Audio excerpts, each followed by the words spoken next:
Marfrig, con sus plantas de San Jorge y Villa Mercedes, potenciando su liderazgo en el desarrollo de la cadena de ganados y carnes, presenta al licenciado Ignacio Iriarte.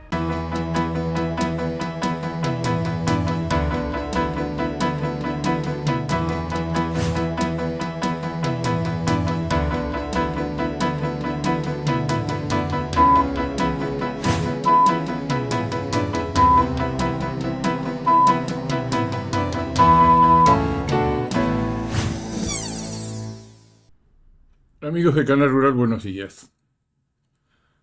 Bueno, en julio hubo una oferta muy alta,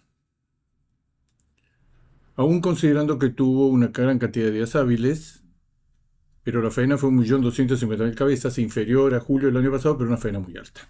Una faena muy alta que, de acuerdo a esta información, es altamente probable que cuando miramos los números de consumo, aún corrigiéndolo por días hábiles, va a dar un consumo bien arriba de los 45 kilos. Y una exportación que, según dicen por los certificados de SENASA, fue muy alta también. Hubo mucha actividad frigorífica, hubo mucha carne y hubo muchos días hábiles. Entonces, cuando uno lo toma, lo hace entrar en un mes, da estos datos que probablemente hubo mucha exportación y mucho consumo.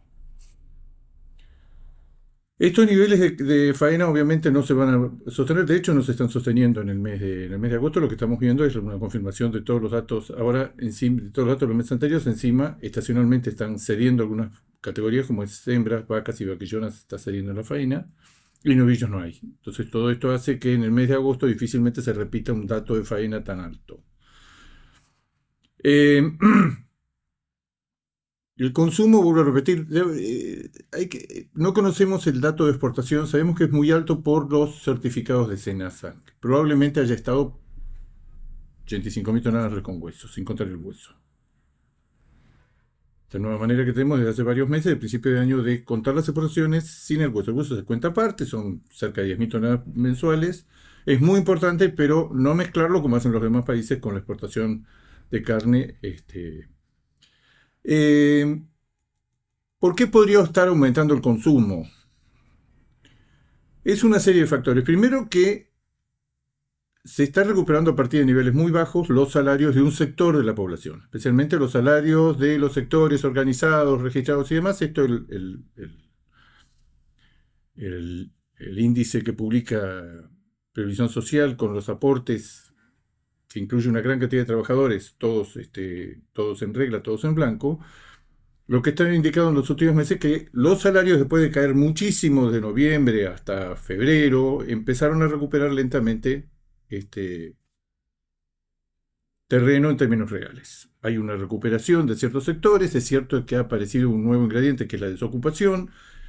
Es cierto que hay sectores que están muy rezagados, empleados públicos están muy rezagados con respecto a privados, que es lo que tenemos información, y hay un abismo con respecto a los trabajadores independientes, a los cuentapropistas, a los monotributarios, y a la cantidad de gente que vive de planes. Cuando uno suma todo eso que no es los sectores formales, empleados, protegidos y que tienen convenios que mal que mal han seguido este brote inflacionario de estos últimos meses, cuando uno ve todo el resto de una caída tremenda. Que es lo que explica que en términos físicos, el consumo de carne vacuna, al bajar de 50 a 45 kilos, cae aproximadamente un 15%, que es lo que uno ve que ha caído en términos físicos también la venta en supermercados y sobre todo en almacenes en chinos, en autoservicios. Pero digo, puesto a explicar por qué ha habido un aumento del consumo, que era previsible, lo que va a haber en los próximos meses, en la medida que los salarios se recuperen, la actividad económica se recupera a partir de muy bajos niveles, es mayor presión sobre la carne disponible, que este mes probablemente habrá estado en 47, julio, 47, 48 kilos, pero en algún momento, si las faenas se regularizan y la exportación sigue tan alta, el consumo va a ser la variable de ajuste y va a volver a los 45, 46 kilos. Pero va a presionar. Una de las razones, cuando se hacen encuestas sobre por qué el consumo luce recuperado en julio, los números fríos, cuando uno dice se faenó tanto, se produjeron, no sé, 285.000 toneladas, se saca la exportación estimada y se saca el consumo aparente, da un aumento muy importante. Se corrige por días hábiles, se corrige, bueno, sigue dando un aumento de consumo importante.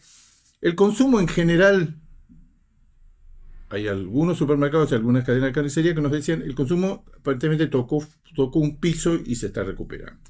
Una de las razones que podemos mostrar de por qué o que podemos argumentar es que el precio de la carne ha crecido, el precio de la carne al mostrador ha crecido mucho menos. La última semana hay aumentos muy, muy importantes del pollo y del cerdo. El precio de la carne vacuna al mostrador ha crecido mucho menos que otra cantidad de productos. Les voy a leer qué pasó desde el 1 de octubre pasado. Puse la fecha 1 de octubre porque ya en octubre empezaron cambios fuertes de precios relativos, la última etapa de masa. Noviembre siguieron con devaluaciones, con aumentos, con inflación descontrolada, con expectativas, y después ya vino Milei y cambió completamente el sistema de precios relativos.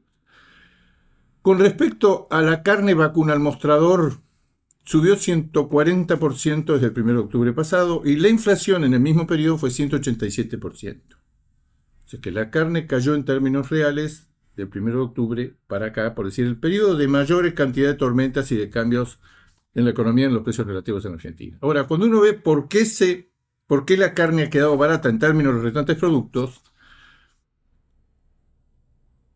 la harina subió, mientras la carne vacuna subió 140%, la harina subió 238%, la polenta 277%, el arroz 213%, el tomate, todo el tema de las verduras y frutas por el invierno, por la estación, tomate redondo 278%, la Coca-Cola 174%, siempre recordando que la carne aumentó 140%, el aceite 170%, la cerveza 195, la leche, todos los lácteos, la leche 225, el queso cortiloro 229, la manteca 230%, las salchichas 204, todo en relación a carne vacuna que al mostrador tuvo el 140%.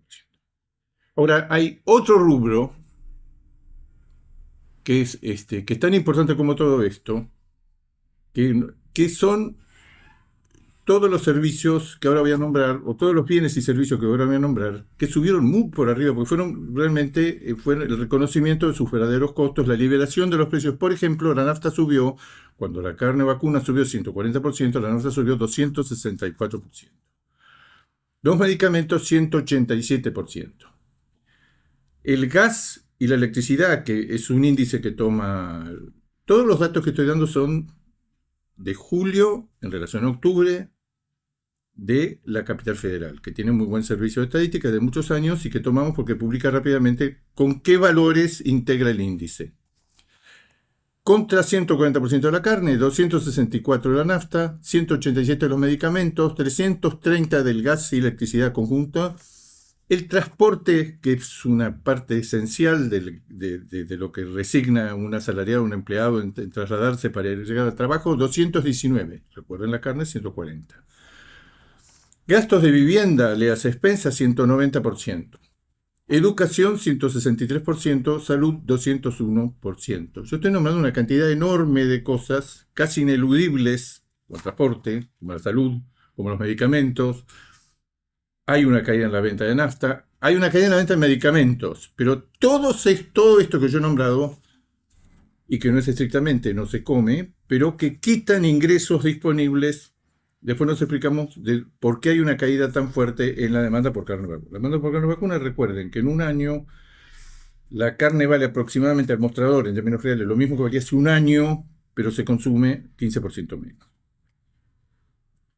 Lo que podríamos estar viendo en los próximos meses es que con el mismo volumen destinado al consumo interno, lentamente, porque el precio de la carne vacuna en términos relativos está bajo y porque los ingresos de la población lentamente se van mejorando, puede haber una presión. En el corto plazo no parece, porque ahora está apareciendo, y acá ya pasamos a otro tema, está apareciendo, hay récord de hacienda encerrada en los filos, 2.050.000 cabezas. Este registro,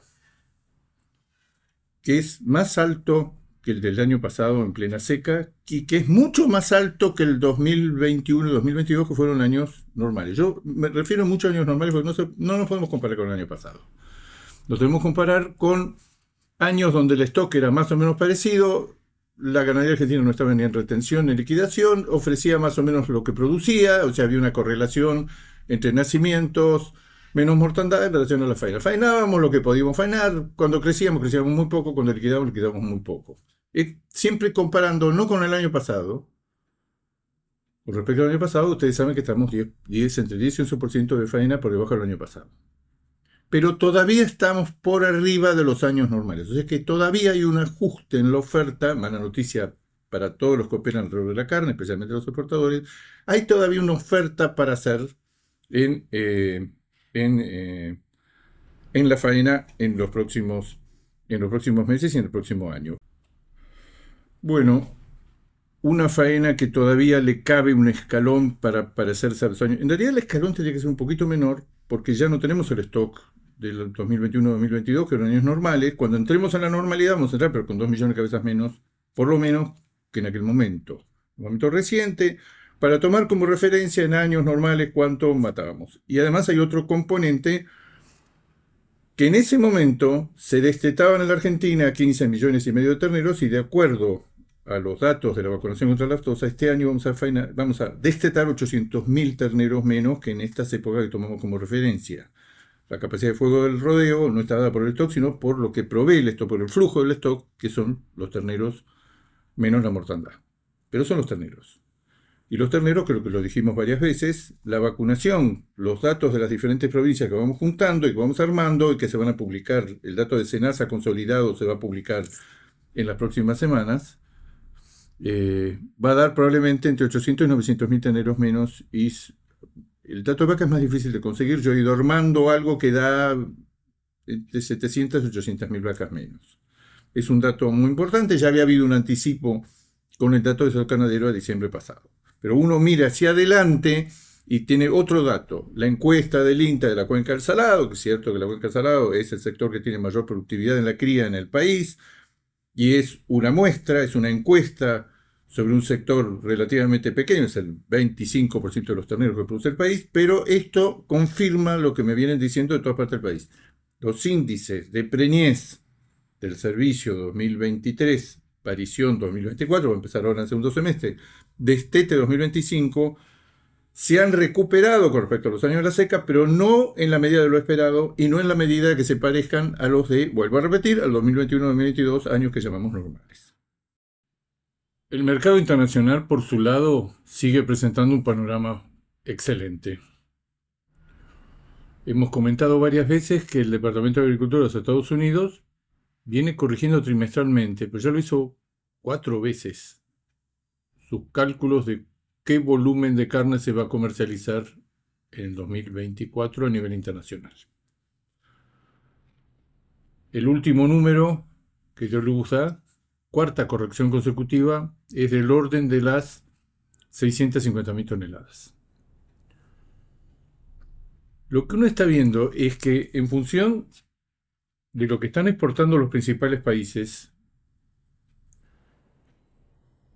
Argentina, Uruguay, Brasil, Paraguay, Estados Unidos y Australia, todos juntos, 65-70% de la oferta mundial, está en enero-julio, ya tenemos 7 meses, está 18% arriba, mientras el USDA está hablando del 6-7%. Se sigue equivocando, sigue subiendo sus estimaciones, pero se sigue quedando corto.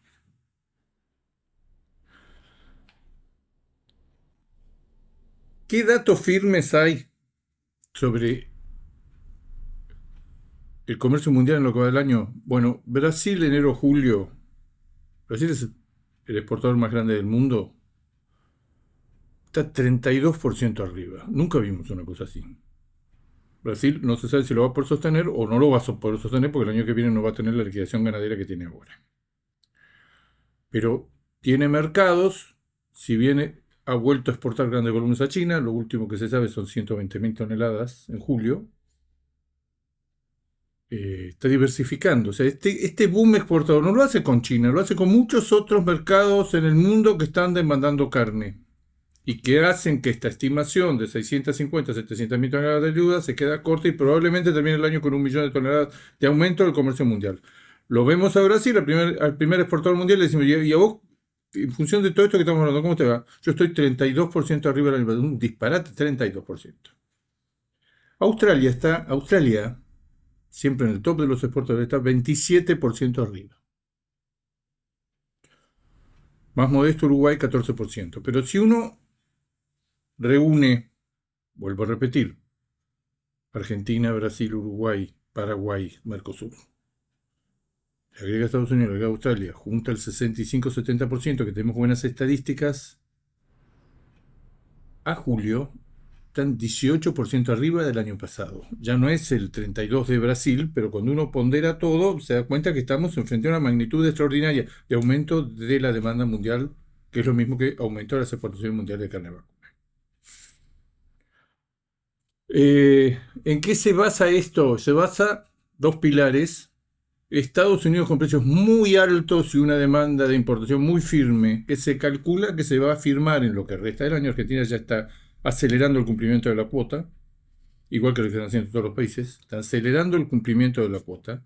Argentina lamentablemente tiene solo 20.000 toneladas, el excedente por arriba de 20.000 toneladas, cuando se agote la cuota va a pagar un arancel del 26,4%, pero igualmente los precios cierran porque Estados Unidos está fuera, está en la estratosfera.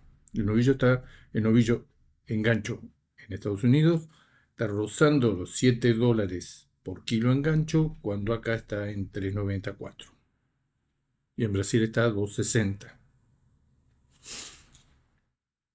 Todos están viendo que aún con las pequeñas cuotas que concedió en su momento Estados Unidos y el resto con un arancel prohibitivo, disuasivo, los volúmenes van a ser muy altos. Eso es Estados Unidos. Estados Unidos, el punto más alto de la escasez no es ahora, se va del año que viene. Todavía hay igual que en la Argentina, hay una cola de liquidación ganadera que no se termina, que provee mucha carne magra, manufactura, vaca, toro, porque el rodeo ganadero americano está, especialmente el de carne, está todavía en liquidación.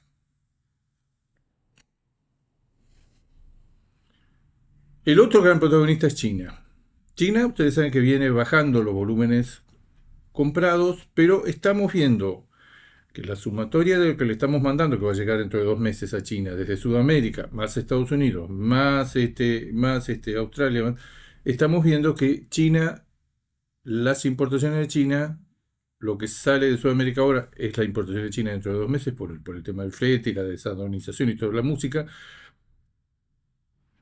China ha rebotado y en los próximos meses, vaya novedad, va a comprar más volúmenes de carne y con precios, y esta es la novedad, la gran novedad, con precios mejorados con respecto a lo que venía pagando. Con precios mejorados con respecto a lo que venía pagando. China ya viene hace 15, 20 días mejorando, muy poquito, pero mejorando en el margen los precios que paga. Había llevado demasiado lejos esa política de que habilito países, habilito plantas en todo el mundo se pelea por venderme, entonces yo bajo los valores. Bueno, eso tocó un piso. Los grandes exportadores han estado, incluido Argentina, pero básicamente Brasil, Uruguay, Australia, Nueva Zelanda, han empezado a buscar otros destinos y los han encontrado. Esta es la novedad también, los han encontrado. Sin hablar de ese fenómeno que vamos a hablar cada vez más, que es ese conjunto de países, Malasia, Indonesia, Filipinas, Vietnam, ese conjunto de países que reúne 600 millones de habitantes y que este año, estadísticas muy precarias que existe, se calcula que pueden llegar a estar importando 1 millón de toneladas de ese conjunto de países que hace 5 o 10 años ni siquiera nos ocupamos. Es lo mismo que pasó con China, lo mismo que pasó hace 20 o 30 años con Japón y Corea, que pasó en su momento con Singapur, que pasó en su momento con Hong Kong, que pasó el aumento de la demanda por carne vacuna de países que antes no comían carne vacuna y pasan a comerla. Y la prueban, y la privilegian y la ponen en el punto más alto de la proteína. Entonces, de China lo que estamos viendo es que están cayendo los stocks de carne importada. Hay un nuevo informe que estamos utilizando que es OIX-G, una consultora que está publicando unos informes sorprendentes por su calidad de la información sobre China. Y que está diciendo, señores, empezó a bajar, después de muchos meses de estar estabilizado en el orden del 1 millón de toneladas, empezó a bajar el stock de carne importada que tienen los chinos. China además tiene una superproducción de carne porcina como jamás se ha visto, 56, 58 millones de toneladas, es el básico de ellos. Y tiene una liquidación ganadera interna, no solo de cerdos, sino de leche, porque se han pasado de rosca y han estimulado de tal manera la producción que no pueden hacerlo con carne vacuna, porque no tienen capacidad para hacerlo. Pero con leche sí, con mega establos, tambos estabulados, en establos, donde producen una cantidad, están produciendo más leche de lo que el mercado chino les demanda. Leche y carne de cerdo. En pollo está en equilibrio, pero producen volúmenes enormes. Carne vacuna no pueden hacer eso. No tienen capacidad, no tienen ventaja comparativa ni competitiva para producir carne vacuna. China, lo hemos dicho en los micros anteriores, en estos últimos 15-20 días se está insinuando, está mostrando que está mejorando los valores que paga después de haberlos bajado al sótano. El cuarto subsuelo está en el sótano. Pero uno mira hacia el próximo semestre o este semestre o lo que resta del año y ve muy firme Estados Unidos, volúmenes muy altos, muy firme China, volúmenes ahora vemos por lo que le estamos mandando a los países proveedores que tarden en llegar allá, vamos a tener cifras muy altas de importación. Está firme el mercado chino, lentamente están bajando que era lo que se esperaba, que iban a bajar los stocks en algún momento. En algún momento esta crisis de confianza enorme que tienen los consumidores. China tiene varios problemas dentro de un crecimiento que es una vergüenza y un fracaso porque está creciendo al 5% anual. Después de haber crecido, cierto, al 8, al 10, al 12, hasta el 12%, 13% anual acumulativo. Entonces, yo diría, el mercado internacional, volúmenes descomunales, sorprendiendo y desmintiendo los pronósticos de Estados Unidos, del USDA, que probablemente no se repita el año que viene, como siempre decimos, porque el año que viene va a ser muy difícil que se repita un salto de esta magnitud, pero el año que viene quizás sea un año de fortificación, de afirmación de los valores que es lo que le faltaba al mercado internacional, que está, vuelvo a repetir, en volúmenes, en cantidades muy altas, muy interesantes, y con un salto interanual que no lo hemos visto en 20 años. Amigos de Canal Rural, será hasta el próximo jueves. Marfrig, con sus plantas de San Jorge y Villa Mercedes, potenciando su liderazgo en el desarrollo de la cadena de ganados y carnes, presentó al licenciado Ignacio Iriarte.